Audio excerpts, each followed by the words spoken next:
Nama budaya salam kebajikan. Yang saya hormati senior saya, guru saya, yang juga adalah Menteri Senior, Menteri Perdagangan, dan Chairman dari grup Universe, yaitu Bang Enggar. Kita berikan aplaus kepada Bang Enggar. Jadi sebelum saya masuk ke materi, Pak Enggar ini sudah men-training saya dulu untuk jadi menteri. Jadi dulu waktu Pak Enggar jadi Menteri Perdagangan, saya ketua WIMPI datang ke Menteri Perdagangan, rapat waktu itu Pak Enggar rapat pimpinan dengan seluruh sekjen dan dirjen-dirjennya. Saya disuruh duduk di sampingnya Pak Enggar. Saya kan waktu itu gugup. Apa cerita ini Pak Enggar? Adinda duduk di sini. Suatu saat Adinda akan jadi menteri. Jadi juga berarti. Bapak Ibu semua peserta yang saya hormati, yang mohon maaf saya tidak sebutkan satu persatu. Kita diskusi pada siang hari ini sebenarnya di jam yang paling tidak menguntungkan bagi saya, karena pasti semua ngantuk. Tapi saya mencoba untuk sharing informasi terkait dengan beberapa perkembangan ekonomi khususnya di bidang investasi. Kemarin Bapak Presiden sudah banyak menjelaskan tentang makroekonomi, kemudian bagaimana ekonomi global, dan kemudian bagaimana ekonomi nasional kita. Saya tidak bermaksud untuk mengulangi dan pemateri terdahulu, tapi saya hanya mengisi bagian-bagian yang belum terungkap secara detail, khususnya investasi.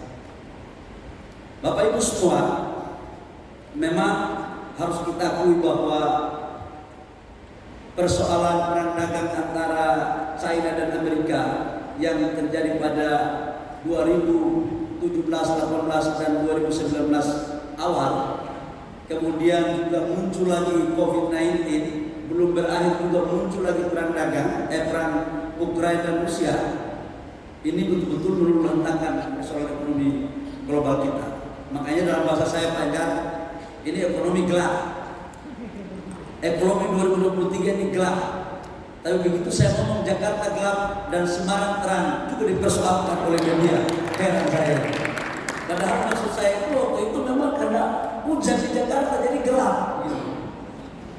Nah, ini kondisi. Kemudian bagaimana investasi kita?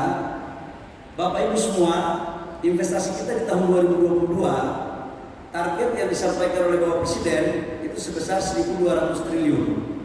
Namun sebelumnya tahun 2021 target RPJM kita itu 856 triliun. Bapak Presiden memerintahkan kepada kami untuk mencapai 900 triliun. Alhamdulillah 2021 kita mampu merealisasikan sebesar 901 triliun rupiah. Jadi melebihi target. Kemudian di tahun 2021 foreign direct investment kita dengan PMDN itu tidak jauh beda.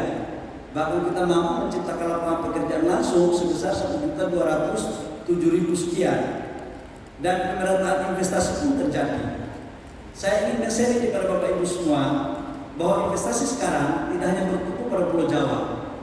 Sejak Indonesia merdeka sampai dengan tahun 2020 kuartal ketiga, investasi di Jawa lebih besar ketimbang di luar Pulau Jawa. Karena itu Bapak Presiden memerintahkan kepada kami agar membangun Indonesia tidak boleh Jawa sentris. Membangun Indonesia harus membangun dari Aceh sampai Papua. Karena itu kami mulai mendorong investasi sejak kuartal ketiga 2020 sampai dengan kuartal kedua 2022. Alhamdulillah investasi di luar Pulau Jawa sudah lebih besar ketimbang di Jawa. Ini Pak Primus, investasi di NTT itu sudah masuk. Jadi kalau dulu dikirain kita di wilayah timur itu belum masuk, sekarang udah paten, Bang. Nah, Bapak Ibu semua, investasi ini dari negara mana aja? Yang pertama Singapura masih nomor 1. Jadi 2019, 2020, 2021 Singapura masih nomor 1. Sekalipun dalam bahasa saya tidak terlalu meyakini ini uangnya orang Singapura semua. Saya nggak yakin itu. Sebagian uang ini uang orang Indonesia. Ada Mas Pandu punya juga dari situ kira-kira dari Singapura. Dan sebagian Singapura menjadi sebagai hub. Ini saya jujur aja. Banyak orang memprotes saya tentang ini. Saya bilang marketing intelijen saya sudah bisa mendapatkan data ini. Ya waktu saya menjadi pengusaha pun berperilaku seperti itu. Gitu. Tapi sekarang kan bagian kita meluruskan aturan, kira-kira begitu. Pak Enggar juga ada bagi di Singapura. Jangan-jangan akuisisi dari berita satu atau juga dari Singapura.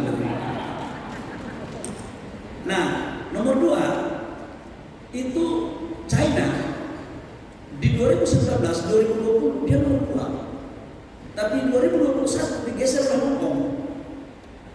Bahkan Amerika Serikat yang 4 tahun kemarin itu tidak pernah menjadi nomor 4, sekarang sudah menjadi nomor 4. Eropa cuma satu negara masuk 10 besar, sekarang 20 negara termasuk Swiss. Korea, Jepang yang tadinya Jepang masuk di nomor 3, sekarang bersaing betul dia sama Korea. Jadi Jepang ini kalau tidak segera melakukan ekspansi, bukan tidak menutup kemungkinan investasi dari negara lain yang akan masuk. Jadi kesimpulannya nggak benar kalau ada pemahaman bahwa seolah-olah investasi di Indonesia ini berasal dari negara tertentu. Ini datanya. Dan Republik ini yang bisa memberikan data ini cuma Kementerian Investasi. Karena memang tugas kita adalah bagaimana mengurus, mencatat, dan sekaligus melakukan pengawasan terhadap investasi untuk khusus foreign direct investment. 2022 bagaimana? Bapak Ibu semua, 2022 yang tadi saya katakan sampai semester 1 itu 584 triliun, 58,6 triliun sudah mencapai 48,7%. Alhamdulillah kita akan merilis kuartal ketiga pada tanggal 24 Oktober. Insya Allah akan mencapai target dan tahun 2022 akhir dari 1.200 triliun tersebut insya Allah akan optimis akan mencapai target. Nah sedikit saya memberikan gambaran untuk penanaman modal asing sekarang yang masuk ke Indonesia, Jakarta itu sudah kalah. Jadi yang paling besar itu di Sulawesi Tengah. Ada nggak datanya? Di Sulawesi Tengah, kemudian di Riau, kemudian di Maluku Utara, Jawa Barat kalau tidak salah. Jadi DKI udah kalah, nggak tahu ada sebaiknya nggak. Nah ini penyebaran investasi. Nah Bapak Ibu semua, kami diberikan target tahun depan sebesar 1.400 triliun tahun depan, makin banyak. Jadi naik. Mungkin karena Bapak Presiden lihat saya badan kecil, muka hitam, terus tambah pendek lagi, ditambah beban. Di saat bersamaan ekonomi gelap di tahun 2023. Terus pertanyaan berikut, kita harus bagaimana? Saya ingin menjelaskan bahwa sekalipun ekonomi global tidak menentu akibat perang Ukraina dan Rusia yang pintu masuknya adalah pangan dan minyak, tapi kita mempunyai secerca harapan untuk Indonesia. Yang penting leadership kepemimpinan nasional kita dan stabilitas nasional kita harus jaga bersama-sama. Ini pintu masuknya. Nah, Bapak Ibu semua, arah kebijakan investasi ke depan kita lebih mendorong kepada sektor hilirisasi. Ada 2 konsep yang kita bangun. Satu adalah hilirisasi yang berbasis pada teknologi untuk bagaimana menciptakan nilai tambah. Tapi yang kedua adalah investasi yang kita dorong untuk bagaimana pada karya. Kenapa? Karena salah satu tujuan investasi itu adalah menciptakan lapangan pekerjaan. Hari ini 7 juta lapangan pekerjaan existing yang siap orang lapangan cari lapangan pekerjaan. 2,9 juta angkatan kerja per tahun. Dan ketika kasus COVID ini kita masih mempunyai 5-6 juta yang kena, mohon maaf, PHK dari perusahaan. Totalnya 15-16 juta. Angkatan kerja yang bisa direkrut langsung oleh pemerintah lewat TNI, Polri, BUMN dan ASN tidak lebih dari 1 juta. Jadi yang akan menciptakan lapangan pekerjaan lebih banyak adalah Bapak Ibu semua yang di dunia usaha. Nah, bagaimana caranya sekarang? Kita memberikan contoh aja beberapa cara. Saya pikir Kalau kita mau maju, negara kita mau maju dari negara berkembang menjadi negara maju, tidak ada cara lain. Adalah instrumennya salah satu yang dipakai adalah hilirisasi. Kita nggak bisa lagi pakai model-model lama. Pola model-model lama ini apa ya? Ya hidup sih oke, tapi maju-maju banget tidak. Kenapa pentingnya hilirisasi? Bapak Ibu semua, saya selalu berkoordinasi dengan Menko saya, Pak Luhut, dalam membangun frame kebijakan investasi ke depan. Kita ambil contoh aja, sering Bapak Ibu semua sudah dengar. Komoditas katakanlah nikel. Nikel dulu saya jadi pengusaha, kerjanya saya ini adalah ekspor raw material. Jadi di 2019 bulan Oktober, Pak Pandu, Pak siapa namanya? Pak Alex ini tahu betul bagaimana cerita kita waktu saya menyetop ekspor nikel. Tahun 2019 bulan Oktober, saya baru 4 hari masuk jadi kepala BKPM. Kita membuat kebijakan menyetop ekspor nikel. Waktu itu Pak Alex, itu tidak Pak Alex, tanpa surat keputusan menteri yang berkewenangan. Begitu kita menyetop, saya demo 1,5 bulan, hampir tiap hari orang demo saya di kantor. Saya katakan untuk mereka, kalau kita begini terus, kapan lagi kita punya negara maju? Dan kita akan tetap menjual tanah air. Maka kemudian kita fokus menyetop, konsisten. Dan di 2020 SK-nya berkeluar, tapi mulai Oktober itu kita sudah larang. Itu diputuskan lewat satu rapat bersama antara penambang dan yang punya smelter. Pak Alex ini salah satu orang yang saya mintain untuk seluruh ore nikel yang tidak dapat diekspor harus dibeli oleh smelter dalam negeri dengan harga yang wajar agar tidak terjadi kerugian bagi penambang-penambang yang ada. Kemudian apa yang terjadi Bapak Ibu semua? Di tahun 2017-2018 nilai ekspor kita tidak sebesar sekarang, di bawah 4 bilion US dollar. Sekarang kita punya nilai hasil hilirisasi dari nikel itu sudah 20,9 bilion US dollar. Kemungkinan besar target kita di 2022 ini bisa mencapai 27 sampai 30 bilion US dollar. Ini untuk nikel. Nah, nikel ini sekarang tidak hanya cukup kita melakukan hilirisasi setengah jadi. Kita buat sampai dengan hilirisasinya 70 sampai 80%. Bagaimana kita kembangkan? Kita kembangkan kepada baterai. Kebetulan 2030 Eropa mobilnya itu semua 70% sudah pakai mobil listrik. Di Amerika di mana-mana. Nah, kebetulan Tuhan itu sayang sama Indonesia ini. Kita itu punya 25% cadangan nikel dunia. Nah, baterai mobil itu cuma 4 bahan bakunya. Nikel, mangan, litium, sama kobalt. Yang nggak punya, kita punya litium. Selebihnya semua ada di Indonesia. Maka kita ingin Indonesia ke depan menjadi negara produsen baterai mobil terbesar di dunia. Nah, apakah ini cuma mimpi? Pasti kan pertanyaannya begini. Jangan-jangan menteri ini pidato cuma jago pidato aja. Kan pengusaha kita biasa begitu. Awal waktu menjadi ketua umum mimpi, lihat menterinya kalau pidato cuma bangun wacana, saya bilang ini patut dipertanyakan. Nah, saya ingin membuktikan kepada Bapak Ibu semua, kita telah membangun kerjasama dengan LG. LG ini perusahaan Korea yang investasinya sebesar 140 triliun, 8,9 bilion US dollar.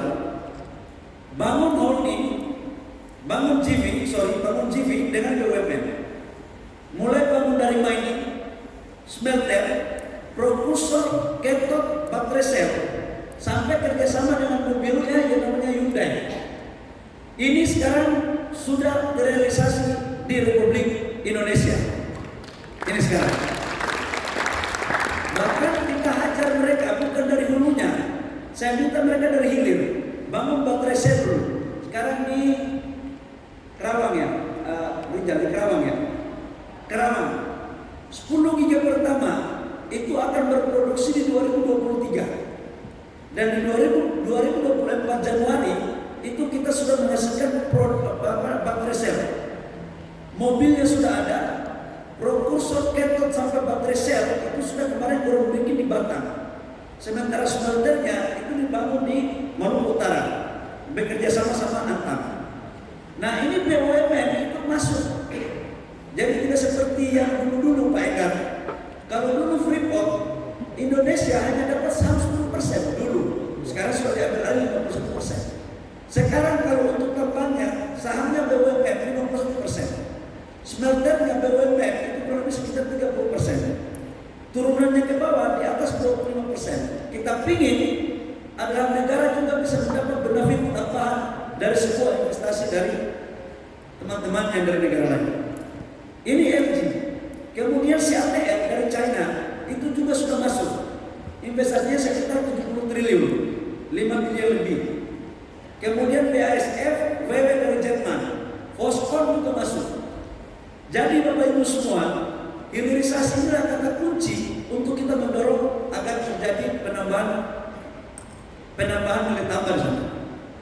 Nah, yang kedua, sektor-sektor yang lain saya pikir semua akan sama. Gasifikasi. Kemarin kita bikin di Palembang. Gas LPG kita ini kan kita impor semua 6 juta sampai 7 juta ton. Subsidi negara itu kurang lebih sekitar 70 sampai 80 triliun dari gas LPG.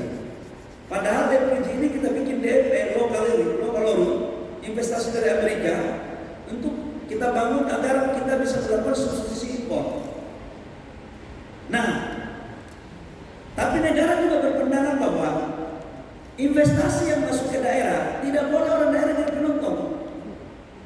Kita ingin orang daerah bisa juga diikutsertakan untuk kemudian menjadi tuan di negerinya sendiri. Kita, Pak Alex, kita harus jujur, kita ini mantan pengusaha semua. Apa artinya investasi kalau masuk ke daerah? Orang daerah yang dijadikan sebagai karyawan. Saya sebagai orang yang besar dan berproses dari daerah, tidak ingin kepentingan saya dulu sumber daya alam kami diambil oleh pengusaha-pengusaha dan yang jadi kaya itu saja dan orang daerah tidak diberikan ruang. Udah saatnya kita menyetop cara-cara lama untuk kebaikan kita semua. Dan sekarang kami wajibkan setiap pengusaha yang masuk melakukan investasi di daerah wajib berkolaborasi dengan pengusaha di daerah. Jangan lagi pengusaha di Jakarta nanti yang kaya itu lagi. Kita ingin ada distribusi ekonomi agar ekonomi Indonesia tidak dikuasai oleh sekelompok orang. Ini cita-cita idealisme saya sejak saya masih di HIPMI dan sejak saya masih jadi aktivis. Karena dalam pandangan saya Pak Eka, reformasi itu melahirkan dua keputusan besar. Satu urusan politik, satu urusan ekonomi. Politik presiden sudah berganti, menteri sudah berganti. Kalau ada reformasi saya nggak jadi menteri. Gubernur, wali kota, anggota DPR sudah berganti. Yang saya mau tanya satu, konglomerat mana yang nggak berganti? Konglomeratnya itu aja, tambah turunannya, yang lainnya pun jalan-jalan. Jadi menurut aku ini belum maksimal reformasi kalau saya jalankan. Ya kita biar aja. Tapi apakah salah mereka? Enggak juga. Bukan salah para pendahulu kita, enggak salah mereka. Yang salah itu adalah ketidakmauan kita untuk melakukan kolaborasi bersama. Harusnya yang kuat tarik yang menengah, yang menengah tarik yang di bawah, supaya semuanya tumbuh dan hidup bersama-sama. Ini yang kita lakukan. Nah, Bapak Ibu semua, saya sedikit menceritakan tentang kemarin di G20.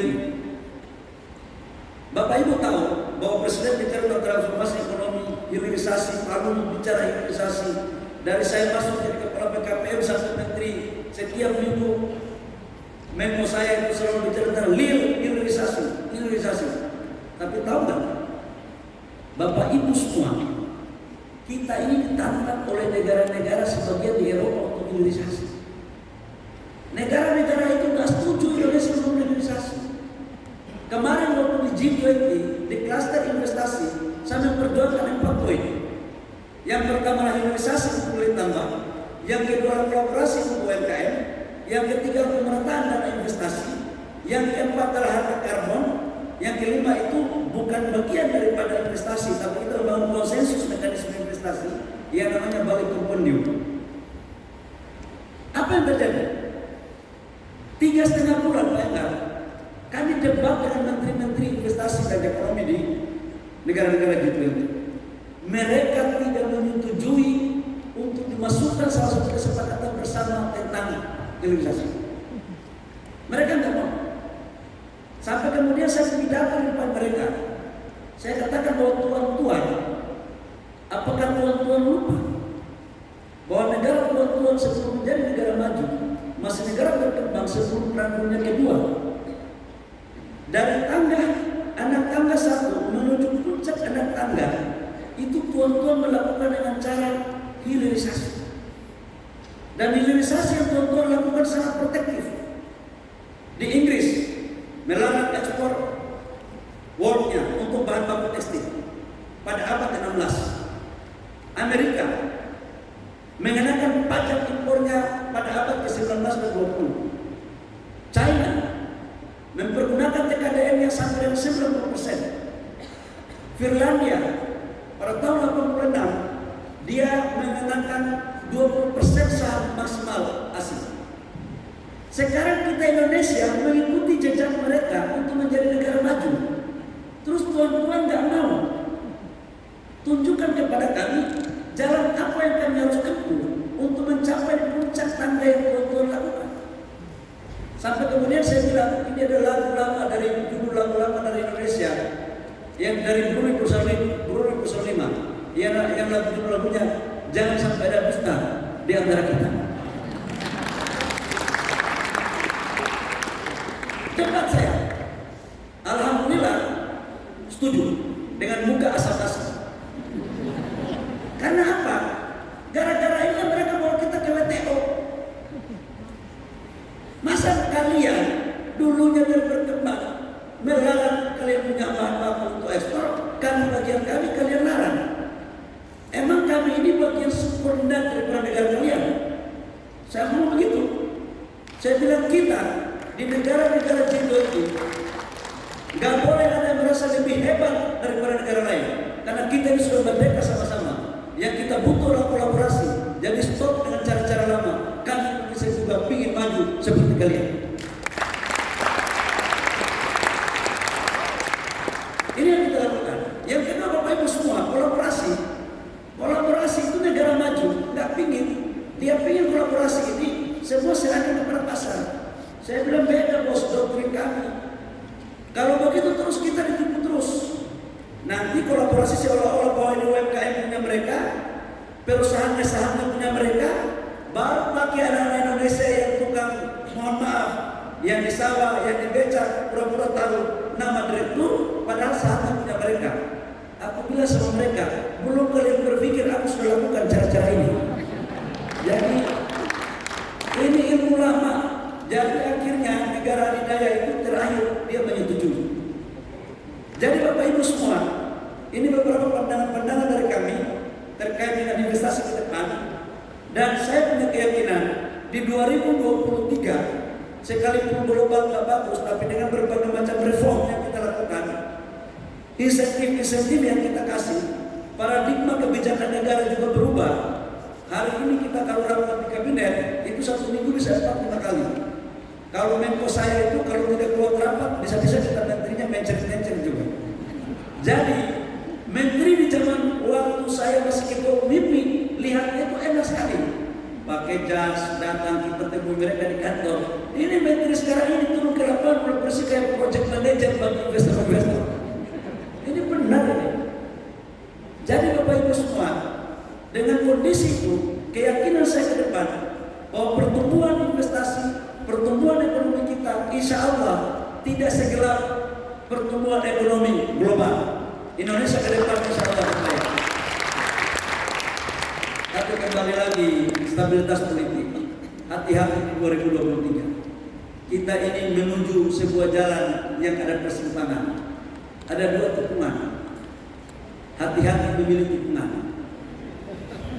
Kita ini ibarat mobil, Bapak Ibu semua. Kalau dulu ada sopir baru menaiki mobil Innova, pergantian sopir jalannya mulus.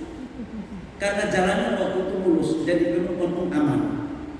Tapi sekarang ini jalan berlubang karena kondisi gelap.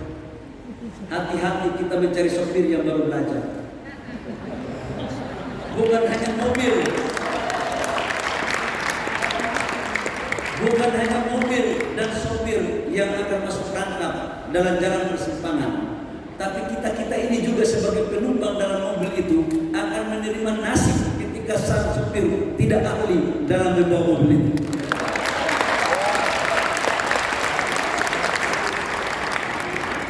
Jangan main-main Bapak Ibu semua. Dan kalau saya disuruh dalam kondisi mobil yang tidak paten, jalan juga lagi rusak, kalau saya sebagai mantan sopir angkot, daripada mencari sopir baru, mendingan sopir yang sudah teruji.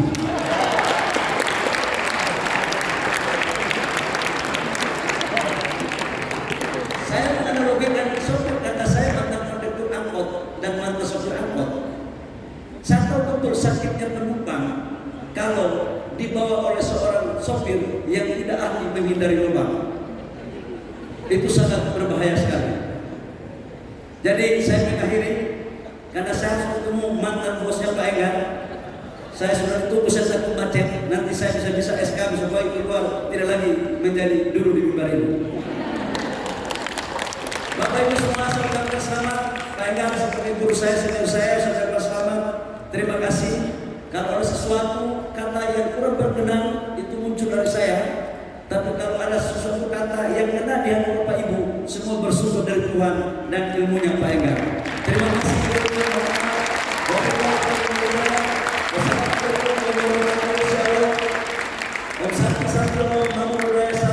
Terima kasih. Bapak mau ini untuk tetap berada di atas panggung karena selanjutnya akan ada penyerahan cindera mata. Untuk itu kami persilakan kehadiran Bapak Enggar Tias Maulupita untuk berkenan menyerahkan cindera mata. Silakan Pak Enggar untuk naik ke atas panggung.